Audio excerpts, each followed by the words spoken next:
transparency. Communication both between and among our elected officials, as well as with the community at large, is critical to ensuring that our constituents feel invested in the public schools. Full transparency is a cornerstone of a successful communication plan, and I would work to ensure that we have the highest standards possible in this regard.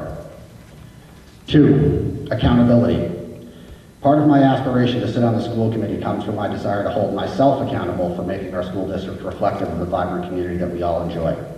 I would work hard with my fellow members to ensure that we build on the great work that they have done and that we continue to make progress on reinstating some of the programs that we've lost over the past 10 years. Number 3, and most importantly, excellence. Above all, we must insist that excellence in all aspects of our district should be our goal. While acknowledge that this can be challenging given some of the constraints that we face, we must be creative and assertive in discovering new ways to build a school system that our children deserve. Again, thank you for your consideration. We are all part of the same team, and I look forward to the opportunity to serve with you. Thank you. Thank you, Jay. Please don't sit down. Just now you have 10 minutes of question and answer stuff. I'm ready. Okay. Questions for Mr. Iannini? Councilor Herzog. Thank you, Mayor. Hi, Jake. Got 2 questions for you, if you don't mind. Go right ahead. First off, unrelated questions. First off, I see that you are currently, and I want to thank you for your organizing of NEF events, and you're on the board and past president and all that. I presume you're prepared to resign your NEF seat should you get appointed tonight? I have notified the NEF of my intent to somehow be involved in the school committee within the next 6 to 12 months, and they have accepted that fact. So, okay. Yes. Thank you. And second, just so I'm clear, on your resume, I see you currently work with Barclay Card out of Delaware. Is this, I'm guessing you work in Massachusetts, or do you commute to Delaware? I am a remote employee. I head to Delaware, frankly, as little as possible, probably every 6 to 8 weeks. Okay, fair enough. Okay, thank you. Sure. Thank you, Mayor. Jay, you mentioned transparency, and I'm happy you did. What do you see that the city, the school committee, the city council, along with the executive branch, what do we do well, and what can we do better? I feel that communication among the bodies themselves is strong. At least that's my interpretation. So within the school, within the city council, I think that communication is good. Within the school committee, I think that the communication is good. With who sits as chair. I think that part of the challenge that I face, frankly, as a constituent, is that it's the whole budget process for the schools kind of sits out in the ether, and it's difficult for a layman to get their arms wrapped around. First of all, how they can influence that, if at all, and also when they should be influencing it, and what that result could be. So I think that by streamlining and giving a little bit more insight to constituents as to how this process works, I think we can actually get a lot of mileage out of it. And the challenge that I see is a lot of people feel that they're helpless. And frankly, that's why I joined the NEF back in 2007 after the failed override campaign. I had this feeling of helplessness over my kids' education. I just couldn't bear it. So I guess I'm now ready to take the next step and hopefully get on that side of the table and see if I can generate some change from within. But I think that transparency is just kind of a cornerstone piece of any successful governing body. So hopefully that answers your question. Yeah. President Brennan? I have to follow up to Councilor Herzog on Travis said you go to Delaware once every 6 to 8 weeks. Yes. I noticed in your resume, I think you said you're there with, you've also tried to seek top 25 banks, so. Yes. So that's obvious, you travel more than once every 6 to 8 weeks. Correct. There is a travel. How long is your travel? Do you travel every week? I would say, depending on my schedule, every other week. The good thing about my current position is that I do control when travel occurs for the most part until the latter phases of my engagements with clients or potential clients. So I do have a certain amount of control over when I meet. So I'm anticipating the travel will not be a problem in terms of my schedule. But so if you go there, is it 2 or 3 days, 1 day? It can be anywhere from an overnight to 3 days. I try not to be gone from home more than 2 nights. Okay. This week, for example, it's unusual. I'm flying a red eye home Thursday night after a couple of days out west, but that's about as extreme as it gets. The other question is about, someone along High Street, I see a lot of dogs, a lot of messes, and I saw in the paper the other day that there's a problem up at Bresnahan School. How do you feel if you're elected to the school committee? Would you, if the school committee had the right to stop people from walking dogs and leaving their little surprises in a brand new school, how would you vote on something like that? It's a good question.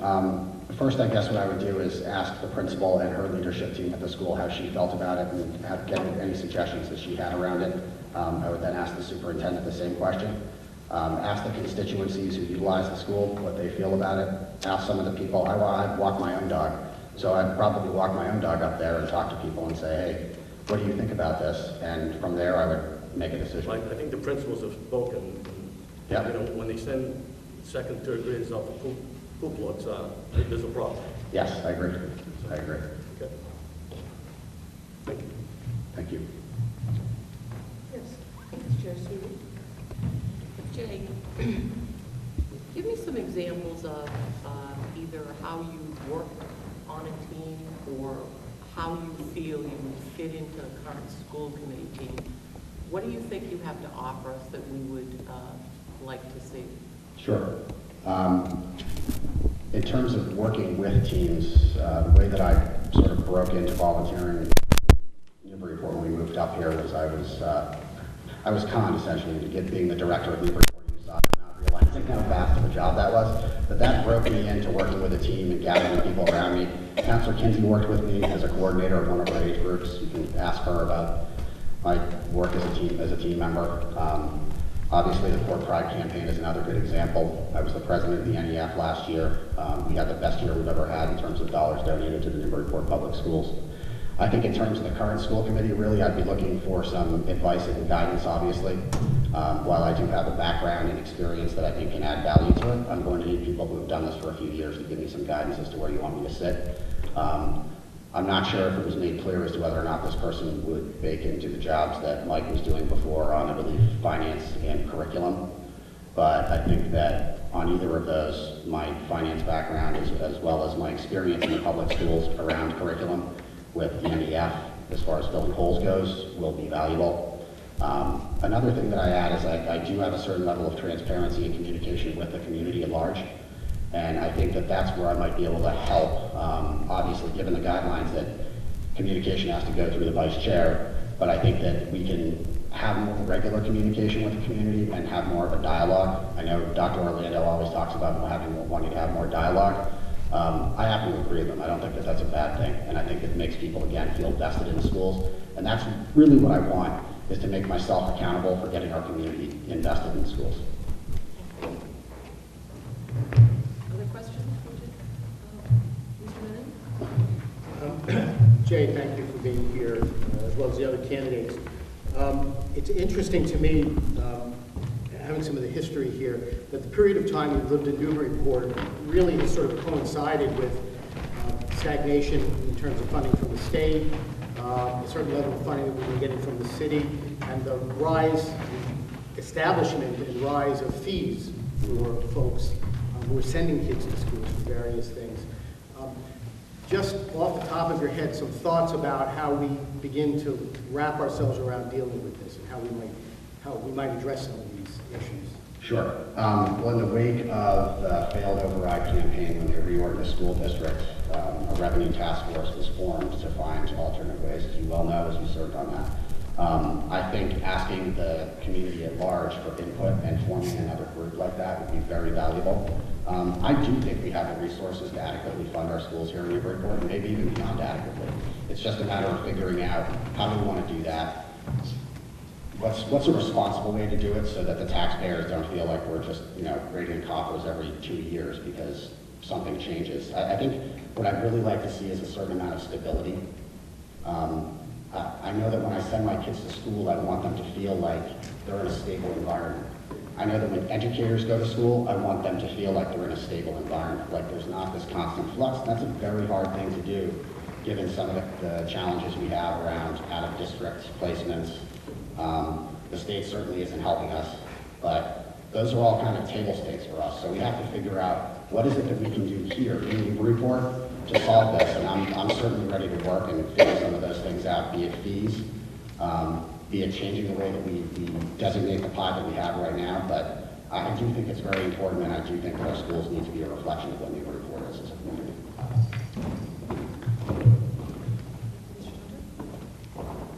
I echo everyone's comments, thanking you and the other two candidates for putting yourself forward. I suspect that Barclay Card, that you have to make assessments of strengths and weaknesses of assets that you are considering acquiring. That is correct. So I wonder if you could indicate what you think is the prime strength of the Newburyport School District currently, and what is its major weakness? Good question. In terms of strength, I've worked pretty closely with a lot of the educators that we have here in the district. I think we have a very strong team. I think that you've seen a lot of people stick around for a very long time, and the woman that I took over Newburyport Youth Soccer from is a middle school, now high school math teacher. So you do see that real tie to the community. People like being in Newburyport, and I think that's a strength and an asset that we have, and I think we can build on that. In terms of weaknesses, and this isn't necessarily a reflection of the district itself, I think that we just haven't found out a way to stabilize the income funding for the school district, and as a result, we've had these very random punctuated events caused by things that are outside of our control. The bottom line, though, is if you're looking for ways to solve those things outside of your control, you're going to be in the same boat. So we have to figure out a way to solve these things locally, and I think that's the weakness that I see right now. One more question. Thank you, Jerry. There seems to be quite consistent restoring, bringing back programs, bringing back the restaurant. First thing you need, if you could, 1, 2, 3, can you name them? Which programs I would bring back myself? Well, that you would like to see come back. Yep. Okay. Last year was a good example. I went to the high school to do the orientation for my daughter who's going to be moving into the high school next year in the 8th grade, and I was concerned because we didn't have AP chemistry. There are 2 physical sciences, physics and chemistry, and I thought it was a weak spot in our curriculum, and I talked to a few people about it, and lo and behold, I think chemistry's coming back, so that was a big one for me. I would love to see more computer science. I think that that's an important skill set for everyone. And frankly, our arts programs have been decimated, absolutely decimated, arts and music. My daughter takes voice lessons. She was the lead in the play. I was very proud of her. Her music teacher said, I just don't know what we're going to do if we have another 20% cut in that again. It's very difficult. Not just for the teachers, but also for the kids. Like, the kids are coming back, they know it, they see it. It's not like, these are very smart little human beings, and they get it when things are not there that were there before, and I think we need to really work on putting things back. But frankly, really what I would do is look for the superintendent to give guidance on that. That's why we hired her. She's very qualified. I think she's done a great job, and that's who I would work with primarily, along with the rest of the school committee members to come up with those answers.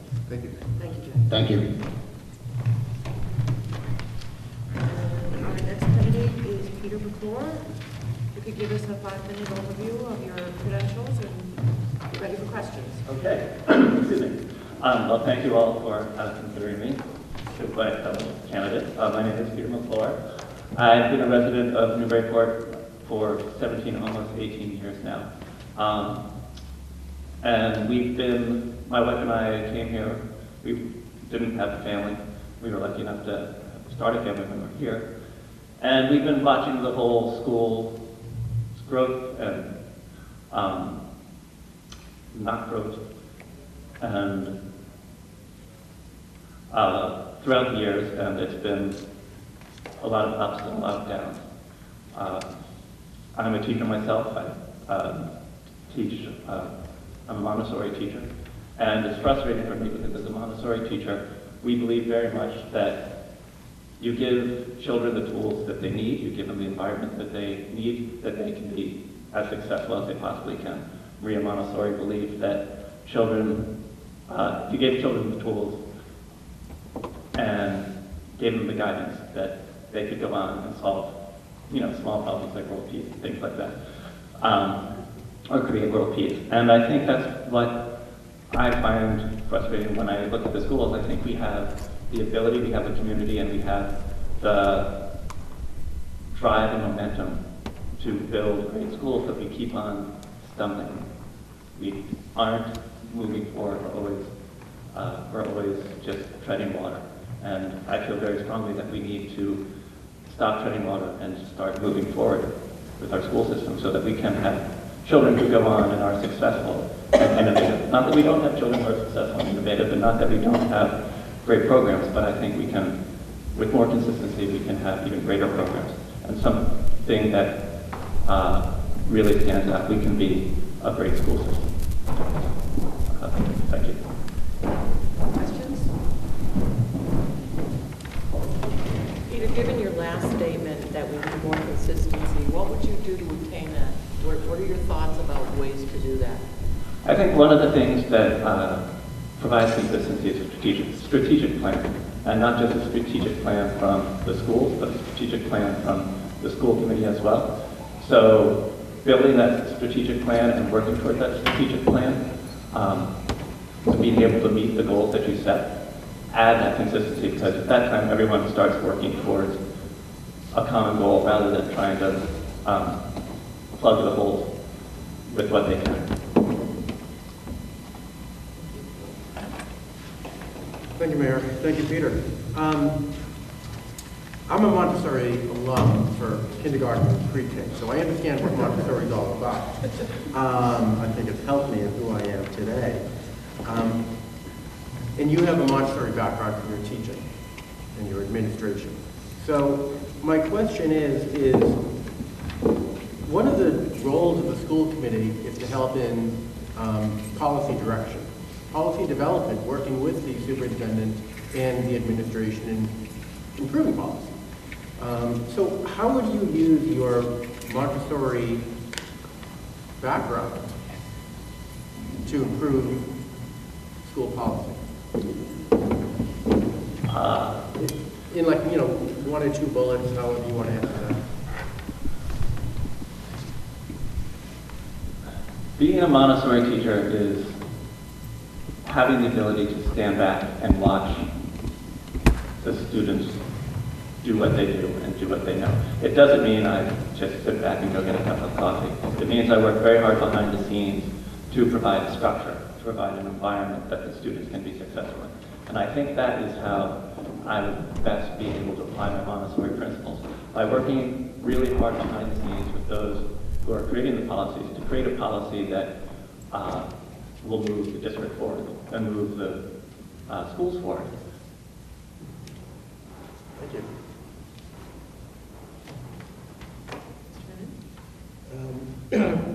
Peter, from looking over your resume, I noticed that one of the things that you have done is create a science curriculum. You've worked on a science curriculum. Yeah. Can you talk to me about what you think the important elements of a good STEM, a good approach to STEM, science, technology, engineering, math would be?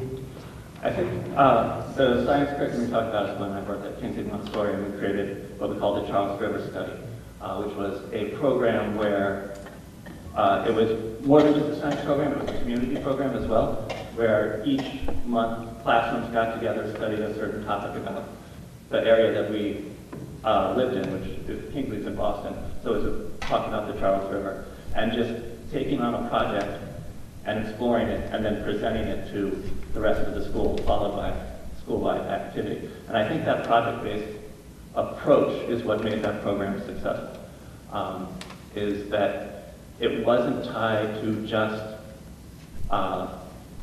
one STEM policy. It was a creation of a group of children who decided what it is they wanted to do, and then were provided the tools with to go discover what they wanted to do. So it's not having a project where you have a goal, and then you get to present your findings, and then you get to include everyone as part of it, as part of the celebration, enable that program to be as successful as it possibly could. And so it's a good STEM policy, or any policy, is project gives back to the school community itself. And that, in turn, gets everyone excited to be part of it. Thank you. Same question. Given the opportunity to restore programs or positions or whatever it might be, can you maybe are 1, 2, and 3 that you would like to see put back into the system? I'm going to echo Jay on the arts. I think that's of utmost importance. You can't have a strong school unless you have a strong arts department, visual, performing. It's all important. It's such an important expression of creativity and children's outlet. Would that be 1? I guess that would be one. I also don't know per se if I'd have, it's not necessary that we might not need to reinstate something, but we need to start to be able to look at what it is we have and how we are going to manipulate it and shape it to what's coming up. And I'm thinking of technology. Right now, in the Montessori world, in all education worlds, there's a lot of conversations about technology and where it is we're going and how we're best to use it. We all know that students all have phones starting in 4th to 5th grade. And instead of putting policies on it where, keep the phones off, how can we start using these phones in our classrooms to better their education? So that's just one thought I have. So I think restoring the arts would be 1, looking at other programs would be 2. So I think that's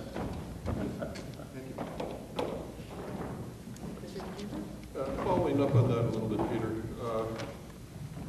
what is it that you think that we need to do to better prepare our students to be participants in the 21st century global environment that they're going into? The best thing that we can do is teach our children to ask questions and to provide them the opportunities to explore the questions that they ask and to find the answers to the questions that they ask.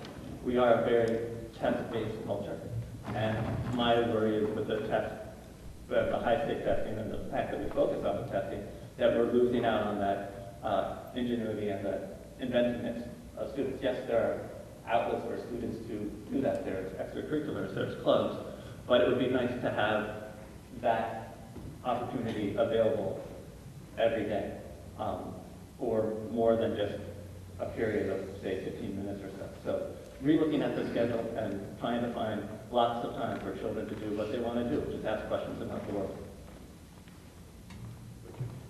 Who hasn't asked a question? Well, you brought up testing. What's your view of the park testing regimen? I am not a fan of the park. I attended a workshop on the park this year. I feel it's very driven from the top down rather than from the bottom. I'm speaking as an elementary teacher too, so I think of it in terms of 3rd grade. But it's driven from the top down, so by the time you get down to 3rd grade, they're asking questions that are hard for 3rd graders. And I think that it's not a fair system. I also think the technology aspect of it has been hard to implement. I was talking to a parent of mine who's a teacher, a 3rd grade teacher in another district, and she said that it was just the most horrible experience that her students had this year because the interface wasn't intuitive enough. It was difficult. You had the added stress of the extra questions. So I'm not really a fan of the park. And then the fact that it's being driven by the major publishing companies, I have a question about that too. If I have to have standardized testing, I like the MCAS. I think they're well put together. Could I ask one last question? Same question I asked Jay. Can you give us some examples? I noticed you're a lead teacher at the River Valley Charter School, so obviously you've got some background in working as a team member. Yeah. Can you talk about how you would transfer that information or that knowledge to a school committee position? Being a classroom teacher is always it's a hard thing to be a classroom teacher as well as a member of a school community, because as a classroom teacher, it's really you every day. You have some teachers or assistants who are in the classroom too, but just you and the children most of the day. But you have to be able to step out and work with the other teachers in the village, or else you're not going to be able to innovate and create new ideas. So one thing I've always done well is work well with the other members of my level team. In this case, at River Valley, it's called the E1 team. And it's working together to try and come up with creative solutions to whatever it is on the agenda at the time, whether it's figuring out lunch policies or what kind of field trips that we're going to take, and just trying to listen to everyone's input, not make any judgments, and then work together as a team to drive what we can forward for what's right for our main constituents, which is the children. I feel I'm a good listener, and I don't try and force my opinions on people too hard. And that's the best way that you move things forward. If you're all dedicated to the right goal, then it makes it a whole lot easier to work. Thank you. Time for one more question. You have some experience on the school council in Bresnahan. Yes. Could you talk a little bit about that experience and about what you see the importance of the school council being? Yes, thank you. I was lucky enough to start as a parent member of the school council. Started that with Megan, actually. And then I'm very lucky that they keep on asking me back. So I've been able to serve on the Bresnahan School Council for 5 years. And I think it's a very important role, the school council. When I first started, I didn't really understand what it was. It was this mixture of teachers and administrators and parents. And we were creating this school improvement plan. And what exactly was a school improvement plan? But it is, as I said before, it is a strategic plan for that specific school. It's like, this is what we're setting out to do. It's a 2-year plan. And let's see how we're going to meet it. And it doesn't just have to be numbers. It's right now in the Bresnahan School Council, we're talking about creating a new homework policy, just because there isn't one written. So we're able to take in voices from the whole community and listen to those ideas and put it together and apply it to the school community so that we are trying to provide the best educational environment for in this case, the elementary school kids. And having been there through the transition of the new building, just working on, we were a great forum for the administration and teachers and parents to get together and say, well, how are we going to deal with this transition? How are we transitioning children from the Brown School over to the Bresnahan? What kind of things can we do? So we were able to work on providing ideas that we could then pass off to the faculty or the administration, and they could work with it. But it's a great place for discussions about the school and what's best for that school. That's a step away from just the day-to-day happenings of the school. It's a great experience. I recommend it to every single person in the city. Thanks. Our next candidate is Christine Miller. Hi, thanks Mayor Holliday and school committee members and city council members for allowing me the opportunity to come participate in this interview process tonight. It's nice because I know a lot of these names. I've been in Newburyport for 15 years, but I've never been able to kind of put a lot of faces with the names, and this is a nice opportunity no matter what. So like I said, I've been in Newburyport for 15 years. I have 3 sons, Daga, Moses, and Avi. They're 11, 9, and 3.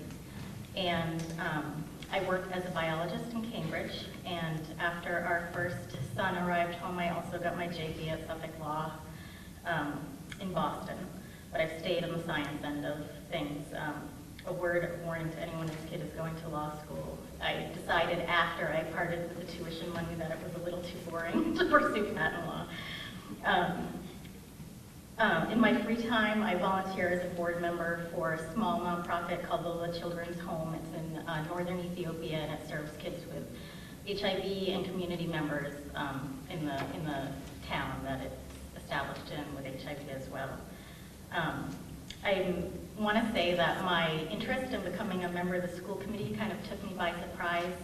I grew up in a small town. My mom was a school committee member in our town in New Hampshire for probably 16 years, and at the time that she was serving, I thought she was nuts. I didn't know why she wanted to spend so much time discussing, budgets and field maintenance and curriculum development. But now that I have kids of my own, I realize, how passionate you can get about making sure that they have a voice, and making sure that you're helping to make the most of the education that they're getting. And like Jay was saying, I've seen some really great positive change in the schools in the 6 years that we've been here. I think that we still have a ways to go. I think there are some things that can definitely be improved, and there are a few areas where I see my particular background being useful for addressing certain issues.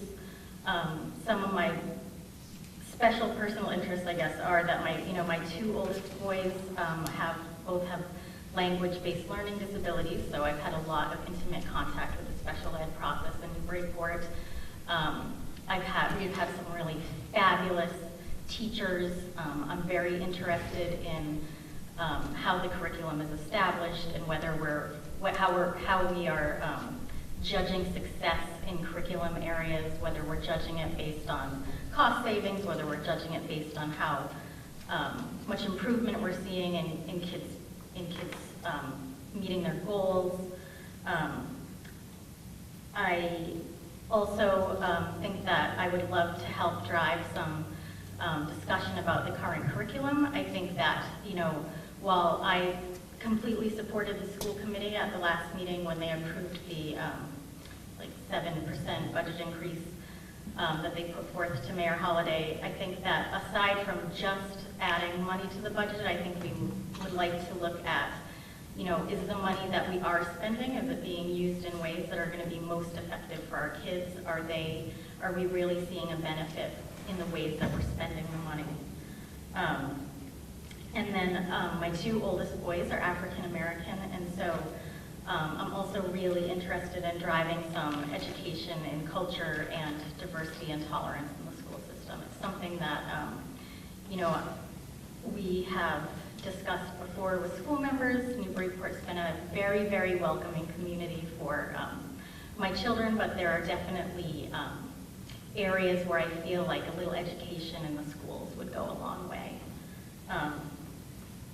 I'd love to see Newburyport become a more diverse town than it already is, and so I think that the best way to do that is to, educate the students and the general population and help it become a more welcoming place. And then in terms of the budget, since I know that's the big issue, I just want to say, in my fantasy world, as budget, I have been working for big corporations for a while in the biology industry. And I just decided to take a job with a startup. And I was really nervous when I decided to take the job because of budget constraints. I thought I'd heard some horror stories with friends of mine who'd gone to startups and they were forced to cut corners and then programs failed. And I just thought, I don't want to get into a position like that. But I was swayed because I talked to our CFO, and his attitude was, you're not the CFO, you're a scientist. Your job is to think about the science and think about the best experiments that we can do so that we can get it right the first time. You do what you need to do, and I'll worry about the money. Don't worry about the money, that's not your job. And I think in my ideal world,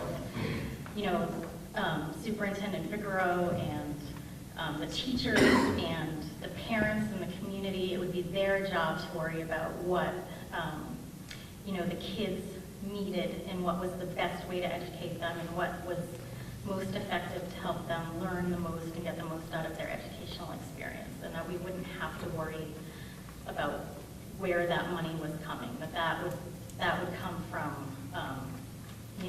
the city council and the mayor would support what the school needed in terms of funding, and that the people that were charged with actually educating the kids wouldn't have to worry so much about where the money was coming from.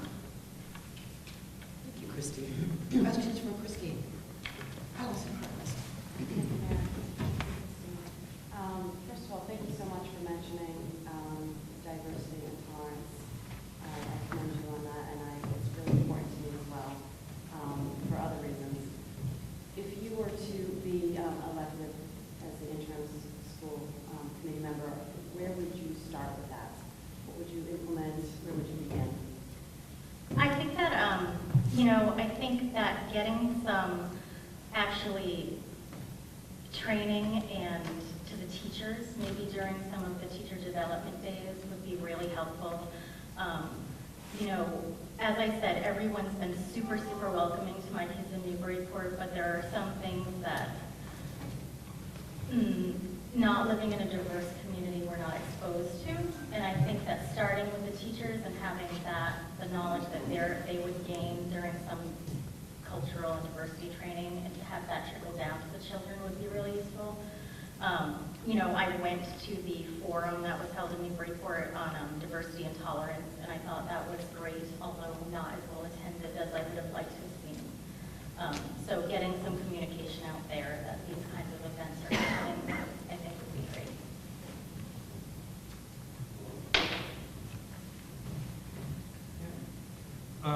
Again, thank you. I neglected to thank the two previous candidates who spoke for applying. Whoever it is who sits on the school committee, even on an independent basis, will need plenty of headache remedies and stomach sellers and the rest at one time or another. I wanted to ask you, though, with your experience with the Newburyport Public Schools Special Education Department, if you have any thoughts about the way in which we can maximize the quality of services and the delivery of services to our kids so they get what they need, while somehow either reining in or at least stabilizing the cost of providing those services. And if you, in your response, refer to specific examples where you've had a personal experience, because you've dealt with the system from a parent's side. Sure. I think that in terms of the special ed interactions we've had, I commend the department for trying some new programs in the last few years. I think where it's been lacking in my experience is we're implementing new programs. We're not getting parent feedback. No one's ever asked me if the program's working for my child. I don't know if, for my kids in particular, some of them are not working. I don't know if they're outliers, if it's working for 80% of the kids. I'd love to get some data that shows what programs are working. Frankly, from a financial point of view, as long as you can service my kids and it's working, I don't care if you're spending a ton of money on it or no money on it, if it's working and they're meeting their goals. I think one area where I see risk in special ed is where we're implementing programs. Parents are giving them a shot. If they're not working, you know, parents are going to start to look for out-of-district placements. And so not being on top of getting that kind of feedback, I think, puts the school district at risk for having more expensive out-of-district placements in the future.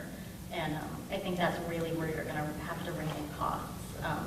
And I think it's kind of like my analogy to our CFO. If you don't do it right the first time, you're going to end up with a bigger problem down the road. And I think it would be wise to kind of take a look at the programs that are running now and see how many kids they're actually helping. Just to follow up on that, would you have the same thought process on maybe some of the more mainline? Oh yeah, absolutely. And can you go down that road as far as how you feel the interaction between all the entities, either teachers, administrators, school committee, and the parents are, and how you would make it better? So I served on the school committee's subgroup on communication. It wasn't exactly what I thought it was when I signed up for it, but I think that in terms of interactions with the administrators, with teachers, and between the greater community and the schools, I think that the communication is the thing that needs to be addressed the most. I think that oftentimes we don't hear as parents about changes to curriculum or to, you know, even things like school days, start times, you know, until a lot of discussion has already happened. I'd love to see there be some ongoing discussion. I think that it causes a lot of frustration when people are taken by surprise by any kind of sudden communication that hasn't, you know, that people haven't heard anything about before. I'd love to see more responsiveness in questions that are, say, emailed or called into administrators, those kind of things.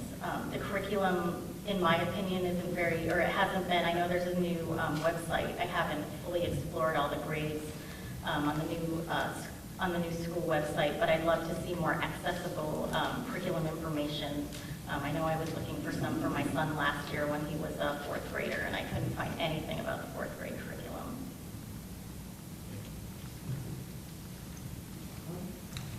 Thank you, Mayor. Thank you, Christine. General question, kind of a broad question. Given your background, everything you've done in science, studied science, you've worked in science, I've seen your resume, there's two pieces. One is there's been a push in recent years across the country to increase STEM curriculum to also include the arts.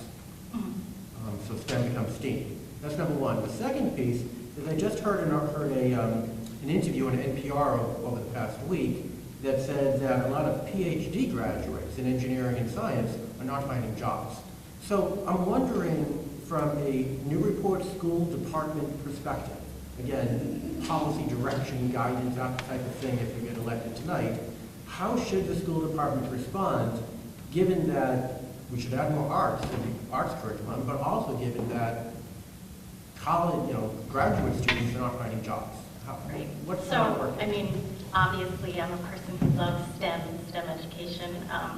I have many, many friends, as you said, that are languishing in postdocs, making very little money because there just aren't jobs there for PhDs. But as you said, in the high school I actually went to, we had a unit called Senior Project, and it was a project that always integrated STEM, language, math, arts.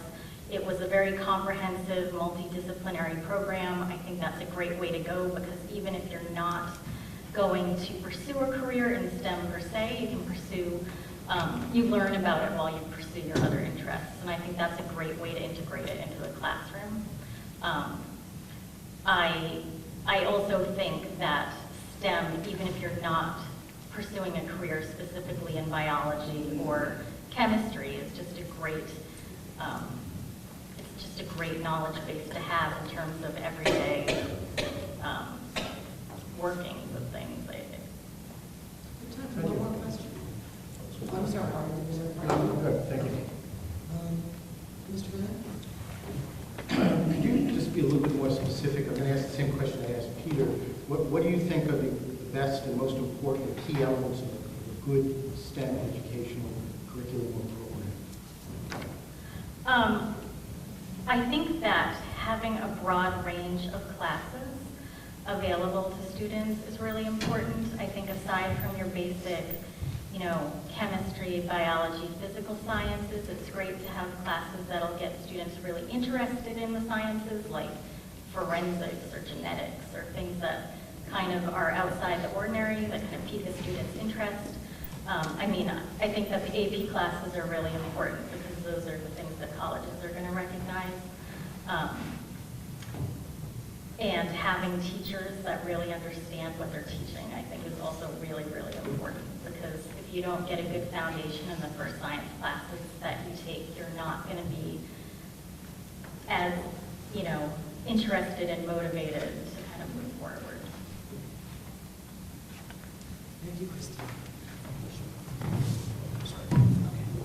Christine Sale. Thank you. If you could, and thanks for your interest in the tonight. If you could maybe just talk about how pursuing a science education has opened doors for you. So actually, when I first went to college, I was a political science major. I decided that I was going to go to law school, and I took one science class in college. I went to UNH, and I was hooked, and I decided to just pursue that. And, for me, it's been a great career path. I started in plant biology, and I was able to move into oncology and now immuno-oncology. It's just, it's a field that, for one thing, I guess being a woman is a little different because it's a very male-heavy field. And for me, it's just been, it's added to everything else I've done. So having a law degree and a biology degree has just been really great for me. I can work on biological patents or chemistry patents. And it just makes kind of teaching my kids too about sciences has been great. You know, there's a lot of things that you can do with kids to get them excited, and so like just going to the park, I can always integrate, you know, some STEM education into it and those kind of things. But Thank you. Thank you. I'd like to thank all the candidates, Jay, Christine, Peter. I know this is not the easiest forum to have to get up and present your credentials to this elected body, and so I thank you for your time, your interest, and would also like to remind you that should you not be selected tonight, that there is an election going on for school committee members in the fall, and certainly you're interested in pursuing a seat on the school committee, keep happening that date also as we go forward. So our next step is to have the clerk call the roll, and you will be asked to present the name of your candidate. And our goal is to ultimately end up with a majority vote so that we can elect the interim school committee member. Thank you. I just might add, so the majority by charter is a simple majority, which is 9 by math. And so what we'll do here is when your name is called, if you could please simply state your choice for school committee member. And I've got a roll call here, and it's just mixed both school committee and council. So I'm just going to start. I'm going to announce the first name. Cameron. Jay Iannini. Cole. Christine Miller. Canal. Jay Iannini. Cronin. Jay Iannini. Decanter. Mr. Iannini? Argument.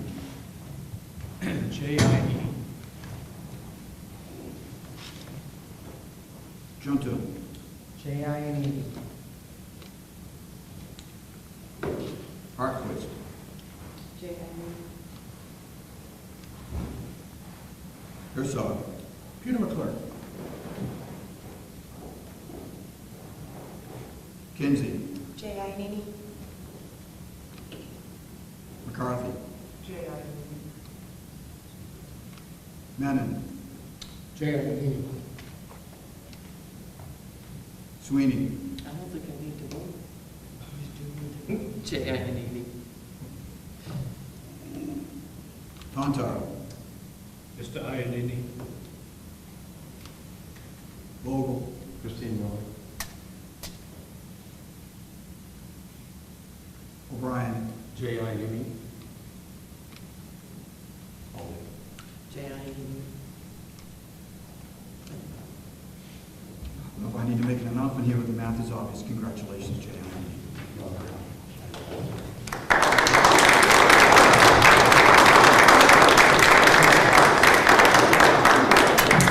Before we adjourn this meeting, we have traditionally went for an unanimous vote. I don't know if that's a motion that wants to be made in terms of anyone who voted for the other candidates, or we just let the vote stand as it is. I move for unanimous vote. Have a second? Second. Thank you. All those in favor? Aye. All right, so we have a unanimous vote.